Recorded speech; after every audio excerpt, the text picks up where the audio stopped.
Yeah. Let me know what you want to talk about. There's something I've been thinking about. Okay. So we could start there and see where it goes. What do you think? All right. So welcome to what? What is this called, Roger? It's called Welcome to Facilitating. Persuasive Conversation. That's it. Yay! So what did you want to talk about today, Raj? It's something that kind of came up on Monday, Mhm. and I've been thinking about it all week. You know, you ever have an existential moment? Yeah. You probably have a lot of those. A lot of them. I'll take that as a compliment. Yeah, okay. So I'm coming in on Monday and I'm driving my wife off, dropping her off at work, and I look around and I suddenly get confronted with the fact that I've been working in this building for 24 years. This And building? No, not this building, not even another- this building. oh, another one. A corporate building Got for it. 24 years. Then I look at another building and I'm going, shit, I was there for 7 years. And it suddenly hit me, I'm going, what a contrived world we live in. And I'm thinking, none of it makes sense. It's all put on. It's all a front for the real truth and what's the real truth. But all of a sudden it felt like I lived a life of with a lack of purpose. And it just, my feet. That's heavy. Yeah, my heart just sunk, and I felt like, seriously, and then I thought about, well, hang on a minute. No, it was really all about my choice. You know what? I did okay. It all worked out. Was it more the 24-year or the 7-year? Or both? It was both. It was both. Did you feel like you stayed too long at those places? No, it felt like the whole thing was a waste of time. It felt, yeah. Oh my God. It felt like everything, like the whole thing was a joke. It's like I lived a life of a joke. And then I thought, So like something in a Matrix or something, like it doesn't matter anyway. yeah, like then I'm driving. Lisa gets out of the car. I don't say anything to her. My heart sinks to the bottom of my feet, and I'm driving, and I'm looking at people. They're going to work, and I look, and I'm going, they don't know that they're in the middle of nothing.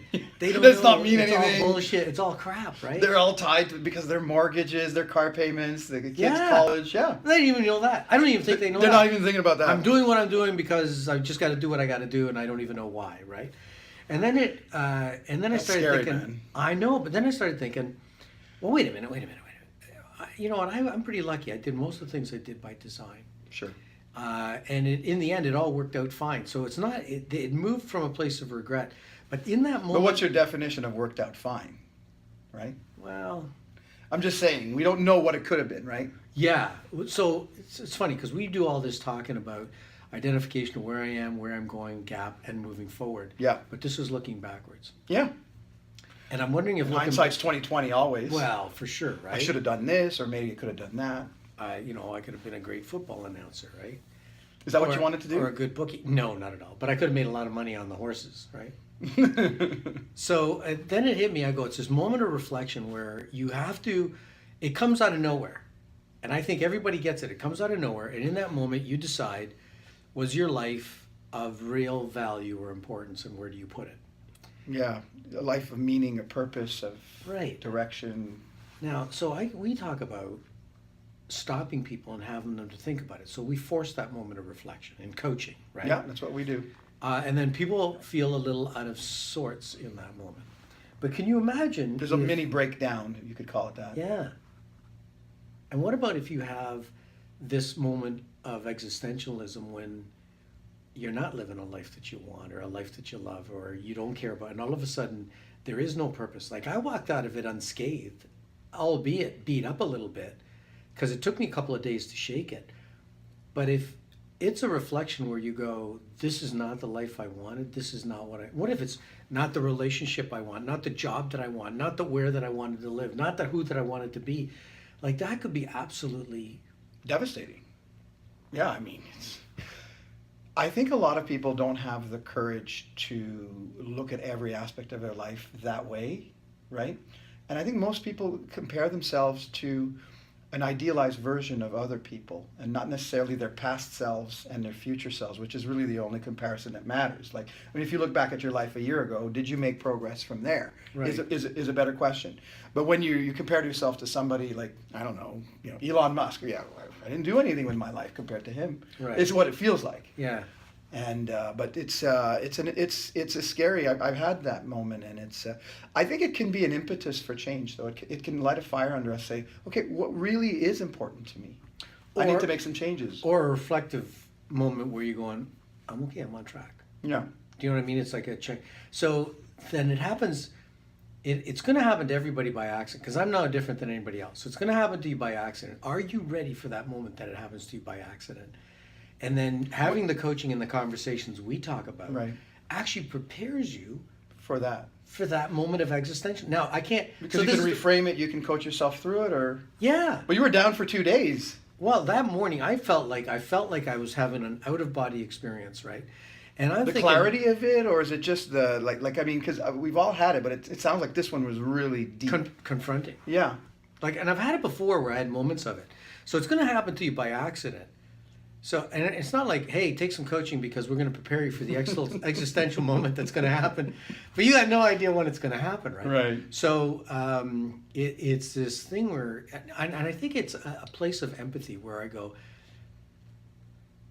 if I can get you there, you're going to get there anyways eventually somehow. But now we do it with purpose and with discipline, where now you can do something about it. You can't shrug it off. Or because what happened, I think if you do nothing about it and it's a moment of reflection, the world is overwhelming anyways, that it'll suck you back in and you start living that life again. Yeah. You can't pull yourself You out. can't stay with it, yeah. I think also what you're saying is that we can make it happen in a safe kind of, as safe as possible because of the methods we use where we force it to happen. We're fast forwarding what would have happened anyway, Right. with the more insightful learning and questioning that goes with it at that time. Exactly, Frank. And not only because we talk about an experiential moment that's paradigm shifting, but it doesn't feel safe. Because if you do it right, it doesn't feel safe, but it is safe. Why doesn't it feel safe? Well, because now you're confronting a question. Well, geez, I asked you a question. Who would say no to, is everything you've done up to now of value and purpose? No. Because that'd mean, well, then I'm stupid. And not that you're not. Or misguided. Or Selfish. I got fooled, or, Yeah. I I was duped. I was sold a bill of goods on this life. Right. But isn't that too easy to just blame society or the president or anybody else except ourselves, right? Oh, yeah, lack of accountability. So you're confronted with My maybe upbringing. Oh, your lack of my parents. accountability. Mhm. Oh, I didn't stop and think about it. So what does it... I think you blame yourself first because, holy shit, what kind of idiot was I? Yeah. But I think then you go, well, wait a minute, I haven't really thought about it. I should probably think about it. Mhm. If I care about myself, if I care about the people around me. And I don't think you're going to change everything in your life, but I think you're going to see the same thing from a different perspective, and it now has newfound meaning and maybe purpose, and things will change by simply changing your perspective to it. Yeah, and to add to what you said, I think that getting clear on what your values are and how you're honoring those in your life. One of the exercises I do with my clients is, here's your value. So, for example, I value freedom, number one. But then you have them rank where they are right now in their life in terms of freedom. And I'm in a job where I feel trapped. I'm in a relationship. I'm trapped. Well, I'm not living. I'm living at 2 out of 10, Right. and that's why I'm frustrated or that sort of thing. And I think that's a difficult exercise to dig down and see what are my values, what's really important to me, and how can I live them more a little bit every day, as you're saying. It's not like oh my God, but it's kind of like, well, I'd like to do more of that because that feeds me. Yeah. And I think the moment you change that perspective, you now know what feeds you. Mhm. So you're going to go for the right food, which means the right conversations, the right relationships, People. a new approach to something that you've been blocked on, right? Totally. Yeah, that's a really good insight. How did you kind of come out of because we talk about breaking down before we can build up in our Right. seminars. Did you kind of just marinate in it for a while? Like, what happened? No, life happens anyway, so you had to shit or get off the pot. Yeah. I had 2 back-to-back coaching classes, right?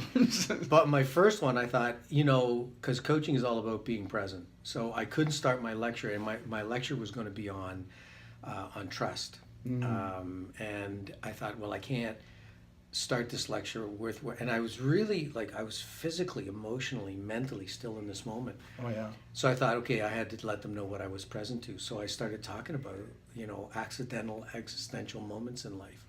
How did that land with them? I came out alive. It worked really well. They actually saw, because when we were going to talk about trust in that, the conversation is, it's a real conversation. Trust is a real thing. It's not a gut feeling, right? It's more than that. What do you think brings more of that sort of trust in like a workplace environment? What do you think could build more trust? Because it's an easy word to banty about. Yeah, I know. And we talk about What does it mean? I think it gets down to this truth about what your intent is and being authentic and vulnerable. Because if other Courageously people see vulnerable. well, yeah. What do we call it? We're writing something now called excruciating vulnerability, Yeah, right? absolutely. Because it's going to hurt you. It's going to affect everybody, right? Yeah. To a different level. But people connect with that, and I think that sort of establishes trust. And if it's like, if I care about you and I'm open about caring about you, I can ask a question a different way. I think in this sort of existential world, when people come in late, so from a management perspective, managers ask all the wrong questions. Mm-hmm. So when people come in late, the manager says, "Why are you late?" An employee gives A why question is never a good start, by the way. no, but say, "Why are you late?" And they go, they're going to give you an excuse. The reason why. TTC. Right. The weather. And then the manager complains, all my employees give me is excuses. Mm-hmm. But I think the real question is, why do you think it's okay to be late? Right. Which is a version of what makes you so special that you can be late. Yeah, I guess so. I hope it doesn't come off. How did you get the super pass to be late? Yeah. Like, what makes you think it's okay with you? Yeah. Like because you've now They've gotten away with it so many times before, probably with maybe somebody else. Sure, and it's like, but what has happened is they think they're getting away with it, but they're not living a life of integrity. Now they may be, they're stealing from the company or they're stealing from someone because they don't like what they're doing. Yes. And maybe the truth is they're not the right fit, or do something else. Yeah. Have the courage to look around at least. Right. Or, pretend you love it until you find something else to do, right? Back to your point on vulnerability, one of the reasons why I think vulnerability is so important is that it creates the space for the other person to come in, and as if we're all perfect up there or trying to pretend like we're perfect, it doesn't allow a rough surface for the other person to connect with. Whereas if I say to you, Raj, I had a terrible morning, and I stubbed my toe and the car broke down, you're like, okay, I understand what that's like, and immediately it gives you space to kind of interact with me on something that's meaningful to me. Right. Right? Whether the topic is meaningful or not, but it's meaningful. I gave you some space by being vulnerable and allowing that. But at a deeper level, an organization might be, you know what, Roger, I'm really not comfortable with presenting to large groups. Like I'm feeling naked and alone up there. Mm-hmm. What do I do? Right? And then that gives you, okay, wow, I get that feeling, what that's all about. As opposed to pretending, right? Yeah, I'm fine. Everything's great when I present. Yeah. And now we got something where we've got a gap and we got a coachable moment where, okay, is it important for you to do that? Do you want to do that? Do you want to get better at it? Yeah, I really want to present So well. Yeah. let's now, this is something we're going to work on. Or I don't want to be here anymore. And I'm afraid to tell my boss because he's probably going to do something about me not being here anymore, and I don't want to lose my job, right? Totally. Yeah. But if I have a trusting relationship, look, I've had employees that didn't. You fall out of love with the work that you do. So Completely. Can you fall in love again? And if you can't, guess what? I'm not going to fire you right away. Look, can you pretend to love this job long enough to find something, and we could work together. It could be something inside the organization. You're showing a lot of empathy and flexibility that maybe a lot of managers feel they don't have, or they don't, like they're so embroiled in kind of the fires that they're putting out that they don't have it. We see a lot of that. You know what? Being like, it's almost like managers always complain that I got into management and all of a sudden I feel like a psychiatrist. Totally. Why am I getting all their troubles? I don't know what to do. So it's probably the easiest thing to do is disengage from the real conversation. But you're not supposed to solve the problems or diagnose the problems. They're responsible for it. Are you kind of the mirror as the manager so that to help them work through it, process it themselves? You can use a nice coaching approach, right? And you honor them for it, because if they're the ones that it's really important for. So they're the ones that don't know the best thing to do because they know. I used to say people have busy, hectic lives and then they come to work. Students have busy, hectic lives and then they show up in our classrooms. Yeah. And if I don't honor the fact that they've taken the fact that they took, I know they registered for the class, but they still took time out of their lives and they got shit going on and they come to work. And most managers might say, well, I pay them to come to work. I go, well, you're not going to get a lot of love or loyalty from that kind of attitude, right? No, that's short-term thinking for sure. Yeah, and I think vulnerability means I show that I care about you. Like I genuinely care about you. And if I care about you, you're going to be open to being Authentic, trustworthy with vulnerable. me, Yeah. right? I think there's a lot of that fake kind of, you can come to me in organizations where it's like, yeah, my door is open, come in anytime. And really, if someone doesn't feel that, you can write it on every mission statement, yeah. you can put it on all the company documents, but if a person doesn't feel that trust with you, they'll never come and tell you the truth. They'll give you excuses and they'll give you problems. Right. But they won't really say, because they don't want you to judge them or fire them or suspend them or write them a nasty little note to file. So I had a conversation there a couple weeks ago about winning results, right? And it's about playing the game and winning at all costs, right? And everybody loves a winner and you should all play to win, but you don't win all the time. Yeah. And we know that that's a big issue now with millennials, right? In terms of how For they sure, were kind of huge. brought up in that. But to me, it's not. But it's not about winning. For me, it's about, did you leave it all on the field? Did you give everything you had? Did you learn something? Right. Right? And if you didn't, then you did learn something. Right. For sure. Itchy foot. But if you don't go and give it your all, it's going to be, you're not going to learn anything. I think we're living in a time when people, especially millennials, have grown up in this kind of safe environment where no one wants to push them, and we acted as if they're brittle and broken and not resilient. Right. And by not pushing them and saying, hey, you can fall down as many times as you want, but it's the getting up when you learn and you grow. Right. It's not the don't fall down. We're not weebles. We always fall. It's what do you do when you fall? And when we talk about trust and authenticity and vulnerability, look, you like to see people win. So you look at Pyeongchang and you love seeing, those ice dancers win and the couples. There's a romantic curling win, too, and it's kind of nice. And kind you're of like, nice, yeah. They're win. Canadian, yeah. Oh, I'm on the team. Yeah, I'm Canadian. it's me. So We won. We're part of it, right? Yeah. We're very tribal creatures. But when you see the women's hockey team lose against the Americans. And then No offense to the Americans. No, but no, they deserve to win. I wanted the They played Canadians, hard. but they sure did. But when you see somebody not put on a medal, or you see them lose that way without dignity and class, I think we judge people more when we watch them lose than when they win. And in that moment of loss, that moment, who are you? Can you still show up as a winner in the face of loss? Because I'll follow the person that loses and wins gracefully more than I follow the person that expects to win all the time and loses like it's the end of the world. Yeah, nobody likes those people. So are winners and losers too. Exactly. Some people are not even happy when they won. They'll put down the competition, say, "Oh, it still wasn't my best day." I've heard that. Yeah. And that's ugh. Whenever I hear something like that, it's like, you know what? You need to play a bigger game because you're obviously not against the best of the best. If you're always winning, it means you're playing too small of a game. Yeah. Right? It's kind of like playing tennis with someone. I learn a lot more playing with someone who's way better than me than beating someone who just started at tennis. Exactly. Yeah. But that to me, it's like that athlete's mentality that I can now see. Look, even though I won, I could see what I could do better. But not to beat yourself up about it. But I mean, there's an opportunity there, right? There's a developmental moment there, right? And that's why I think in organizations, people should have an athlete's mentality. No, I agree. Because you get people that have been working for 5 or 10. Nobody can tell me anything. I know more than my boss. I know more. Why are they changing this? This is the best way. And then there's this resistance to everything, right? And then they show up late because I don't care for this place anymore. Right? So if people want to reach us, my email is info@tobefrank. So info@2frank.ca. How do people reach you, Roger?